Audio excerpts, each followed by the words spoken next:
Hi, Ray Phoenix here again. And this time around, I'm drawing some of my characters, some of my original characters that I created in the Sketch software, the free Sketch software that comes with Windows 10. I'm using the Wacom tablet, a drawing tablet that I have that I had to buy for my animation class, which kind of sucks, to be honest. Nothing beats drawing on real pencil and paper. Even China Marker is better than this. I'll admit, China Marker is a lot better than this. Of course it is. It also forms a special connection with your brain when you draw on real physical paper. That's part of what makes it such a big challenge. Using the software in general is a big challenge too. And sometimes it acts like it's running out of ink or running out of graphite when really it's not. So the first character I'm drawing here is Jason from a cartoon that I created and write about called Jason and Mason. He's one of the main protagonist characters of the series. He's basically like a goofball kid that likes orange soda. He likes watching stupid stuff on TV, and he thinks stupid, and he likes making stupid jokes. He does a lot of stupid stuff sometimes too, but it's what makes him funny. I mean, a lot of times stupidity is funny. I mean, Mr. Bean's very stupid, and it adds to a lot of the comedy of his show. Ernest P. Worrell was very stupid, and he was well liked. So he just wears a t-shirt basically, and he wears shorts that have pockets on them. I'm going to draw probably some soon, so it's like those 90s cargo shorts. I wear 90s cargo shorts all the time, so I could definitely relate to that. And now there has to be something happening, of course, because writing isn't very important to cartoons too. Everything needs a good story in it. So I'm going to draw, as you see, like a flask here, like a flask thing here, and oh, what could be going this flask? Well, it's obviously bubbling, as you can see. As you can see, it's bubbling. Bubbles are coming up of it. And maybe Jason's twin brother, Mason, who looks a lot like him, as you'll see shortly enough. But Mason's the exact opposite. Mason's a brainiac. He's very smart and very talented with potions and formulas and gadgets and inventing things, much like Dexter from Dexter's Laboratory or Wallace from Wallace and Gromit. So he's probably inventing some kind of orange soda thing, some kind of way to preserve orange soda, or to make orange soda more of a easier to access. So if there was ever bad weather outside and you can't go to the store, you can just go to Mason's lab and get yourself an orange soda with this formula to conserve orange soda.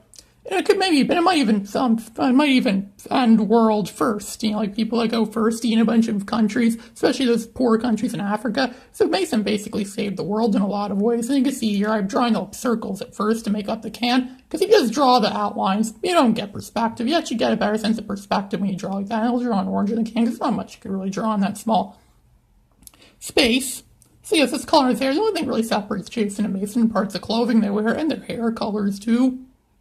And hands are very hard to draw too. I'm surprised I drew hands as well. So it takes a lot of practice and effort.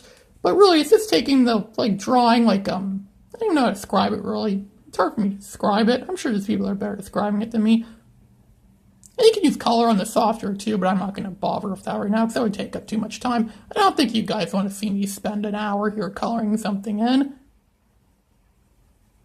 So yeah, there's a soda and the machine, and Jason's all loving it because it gets more orange soda. And now, of course, you can't all have only protagonists. You need some antagonists too. So you can see Mason has an arch rival named Keith, which I'm drawing right now. The pointed nose, pointed face, rich kid. Mason has the highest known IQ in the world, and Keith has the second highest IQ in the world. Naturally, that means Keith is going to battle against Mason, which they do a lot on the show in robot battles and robot wars and things like that. And Keith always wears like a jacket, like a pullover or something like that, and with a tie, and it has a Charlie Brown zigzag stripe on it. I never really thought that much as being the Charlie Brown stripe, mostly because I knew a lot of other characters that have on there, like that Mikey Monroe from Bunsen is a Beast. He wears a shirt that has that on there, like Charlie Brown. I think a lot of other people wear shirts like that too and things, so I don't really think of it much as Charlie Brown. Or maybe Charlie Brown was the original, I don't know. I'm sure someone's going to correct me if anyone actually watches this video. If you don't watch this video, that's okay. For me, you don't have to watch this video, you don't have to watch all my videos. But if you are watching this video, that's very good of you. I hope you watch the rest, because there's more. And I hope you enjoy it as well, too. I really wish you find my stuff entertaining. So yes, Keith is nearly finished. He's jealous of Mason, of course, because he thinks, why didn't I invent that? I should have taken advantage of Jason's ignorance and stupidity, which he does a lot in the show. Takes advantage of the fact that Jason's ignorant to a bunch of things. He would do a lot to get Jason to be on his side so he could defeat his rival Mason and prove himself to be the best in the world, the best brainiac inventor thing in the world. And of course, there's other characters on the show. There's a lot of characters in the show, but I don't have all the time in the world to draw them and talk about them now. So next up, I'm going to draw the mentor character, well, a mentor-like character, but he's basically the Obi-Wan Kenobi or Albus Dumbledore of Jason and Mason. It's Captain Fusion, the 60s superhero. He has a genetically augmented body structure which helps him fight crime. He's an old man, but he still fights evil and still packs a powerful punch against evil. I've seen a lot in my writings. Basically, he's as Jason Mason. Most characters in the series have triangular noses. Captain Fusion has like a round oval-shaped nose, and he has that like Dr. Emmett Brown type hair, like from Back to the Future. He's bald, but he has like hair like Dr. Emmett Brown around the back of his head. And of course, he has to wear the suit that has his initials, CF. Captain Fusion, CF. And of course, he wears red gloves, and his suit's mostly black, and those letters that match him would be black. Sorry, they'd be red. Yeah, they'd be red on black. Yeah, I can imagine his colors would be red and black. But I don't know. I mean, this is an established show yet. A lot could change. It's pretty much always changes in shows. They always change. It's a fact, not a myth. They almost always change. And he's had a bunch of villains as well, such as Clock King, a guy that has a clock as a face. And he also fights like rich people, rich dictators and people like that. And now over here's another superhero that appears in this show. He's even older than Captain Fusion. He was Captain Fusion's inspiration and Captain Fusion's mentor. He's basically the Master Yoda of this series, Admiral Lightning. One of my drawings of him gotten a lot of hits on DeviantArt. I'm on DeviantArt too as Ray Phoenix 01 in case you're interested in checking out some of my other work. So you see just filling in the white there. He's bald, but he has some hair around the back of his head. He has like a round, fat body. Captain Fusion's more of a tall and thin build. He's more of a short, round build, like a short, fat, round build Admiral Lightning. He's the only superhero that's ever been promoted. He used to be Captain Lightning when he first began, but now he's been promoted. He's now Admiral Lightning. It's also good to work rough and work loosely as well.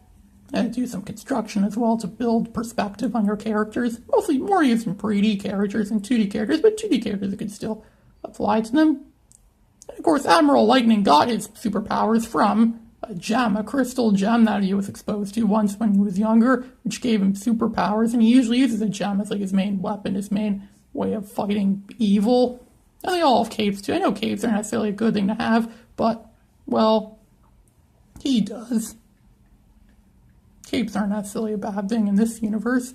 And of course, he has a diamond with him. He always carries a diamond. He has a fetish for diamonds. And he uses them as weapons a lot of the time. He uses it to defeat his enemies. And he can throw it around and it magically comes back to him. Much like Captain America's shield. And of course, it's going to be shiny as well. Because it has to be shiny. Everyone's attracted to shiny stuff. Face it, everyone is. Now I'm going to do something a little bit different here. It's another cartoon I write about called Odyssey of Oddities. It's a cartoon about weird, strange, bizarre stuff, also set in the same universe as Jason and Mason. Much like how Fantastic Four and Spider-Man and the X-Men and Avengers are set in the same universe in the comic books, and unfortunately not in the movies, but comic books are like that. So here's Wayon. He's a character, he's an alien that speaks in rhyme, and he's based on E.T.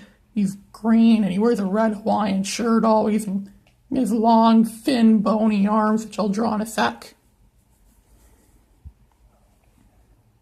And he has long, thin fingers as well. He's actually quite strong, actually. He could pick people up and throw them around, spin them. People weigh 800 pounds. He actually did do that once to some guy, some basement-dwelling man that never exercises. And he picked him up and waved him around through the air and threw him on his head. Because that's the way on is. He's strong. If you pick on him or his friends, that's what he's going to do. He's a very good friend to have around with him. And of course, he has a human friend, of course, named Isaac, which I'm trying to hear. He has a crescent moon-shaped face. And he just has the simple round eyes, and he has a triangular nose like most characters. Isaac's pretty much a goofball, really. He's based on someone I knew in high school called Isaac, and that was always a goofball, and always messed around and did funny stuff. Like, he'd play Mario Kart together, and he'd purposely drive in reverse throughout the whole course and lose. That was kind of his thing. He'd always do stuff like that on purpose. Whenever he would get angry at the games, he always just shut off the Wii system as well.